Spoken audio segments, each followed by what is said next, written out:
Popin Media. Banengala amategeeze Kayunga byefategeddwa okukulakulanya neze ebintu olw'obigenda byensobera n'olw'obaka aliko ng'agamba nti Kayunga ayagala ebeereka Kampala naye nga bw'omubuuza mu Kayunga olinamu kati tasobola kakula Kayunga teyeetaaga bigambo, teyeetaaga wolokoso. Kayunga yeetaaga musajja mukozi, ekyamazima Kayunga yeetaaga linnya. Mubuuze omubaka aliko kikaba teminyinya sali agenda okuddako naye bwe bagenda kujjukirira ku ki ku Kayunga. Omubaka waffe akooye talina kyazzaako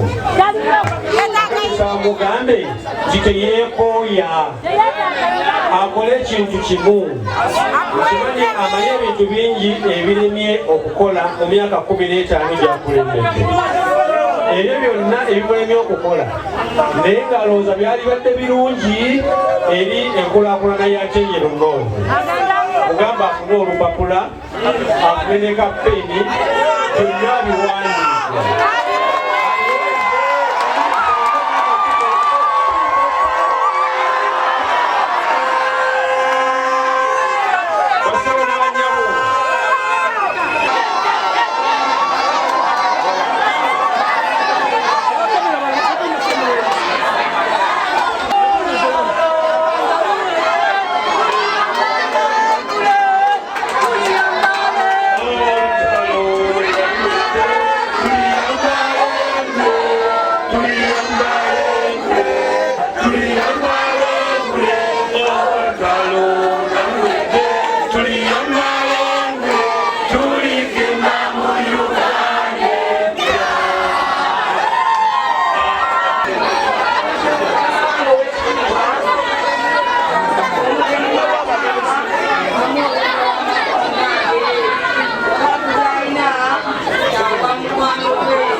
Kyagulanyi Londa Engineer Sir Londa Umbrella Londa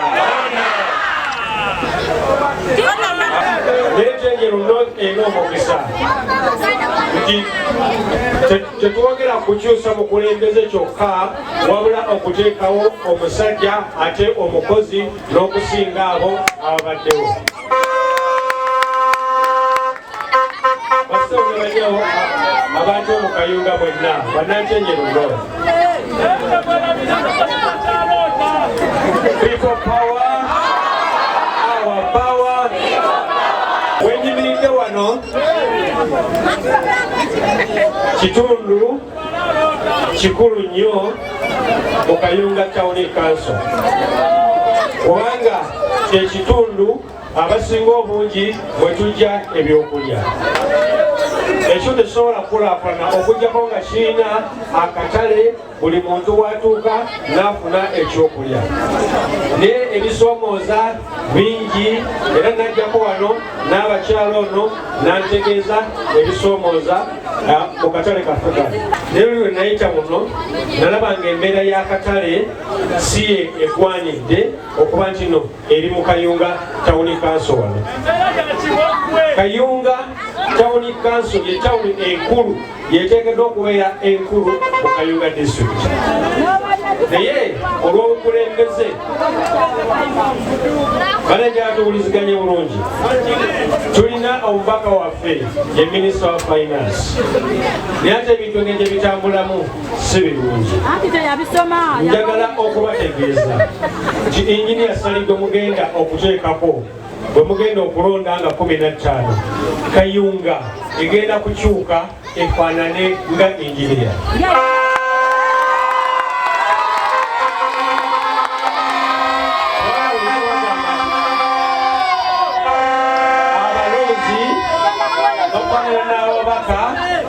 Bebalonze okubakulembera, naye omubaka gwe tulina ssaawa eno eyajja n'atukakasa nti asobola okutukulaakulanya. Kayunga bweti bwefaanana, Central Market eya Kayunga bweti bwefaanana. Kakati ku mulundi guno mugenda kulaba ate akatale bwe kagenda okufaanana nga Engineer Sally Kafeero akikutte.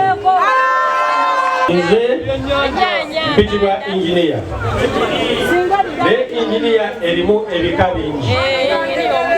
Kati Engineer Frederick Sally Kafeero agenda okulembera Ntenjeru North.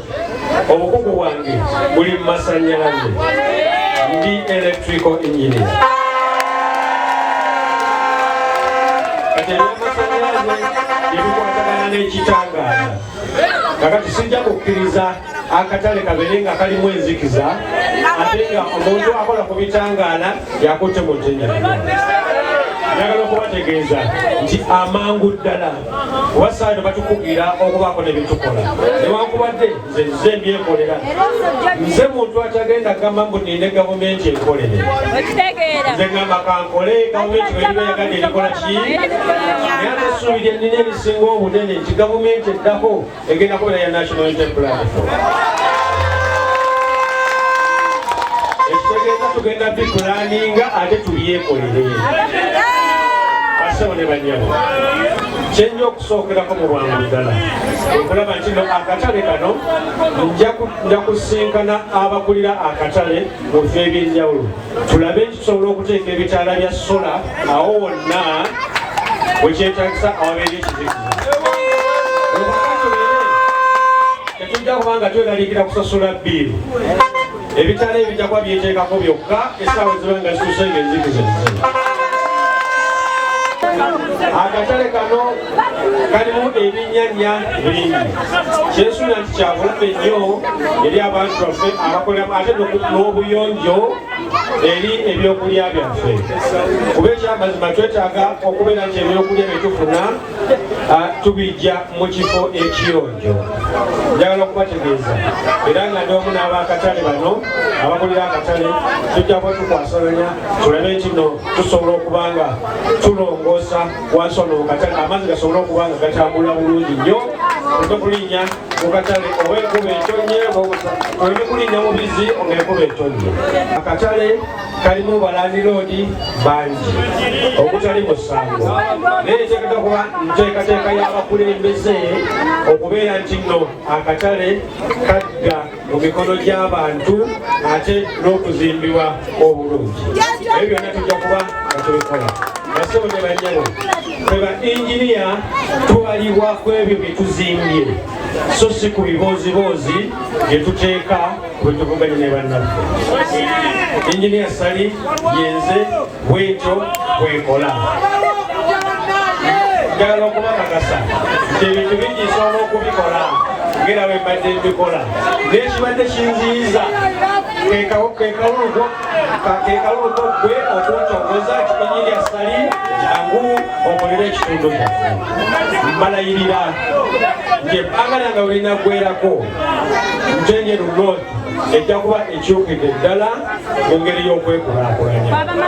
Basabo ne bannyabo, ebisoomooza bikyali bingi, naye ekimu ku mirimu gy'omubaka wa Paalamenti kwe kulondoola emirimu gavumenti gy'ekola.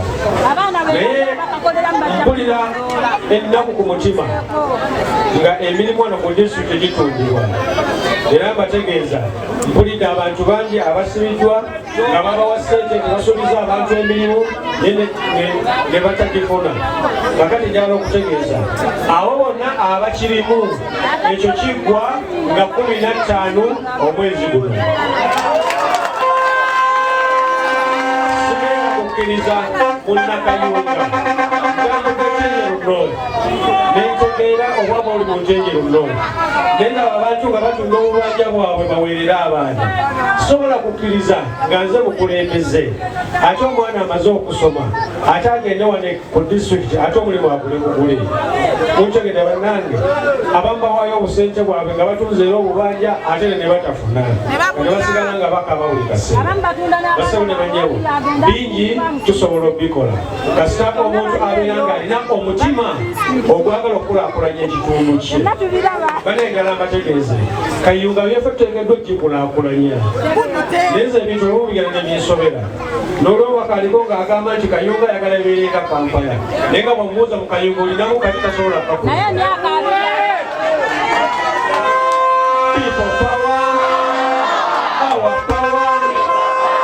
Kayunga teyeetaaga bigambo, teyeetaaga wolokoso.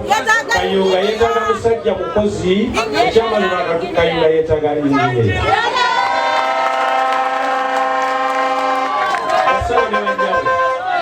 Emyaka 15 bbanga ddene omuntu okubeera kino waba ayagaliza ekitundu kye alina kyataddeko. Mubuuze omubaka aliko kikaba Engineer Sali agenda okuddako naye bwe bagenda kujjukirira ku ki mu Kayunga.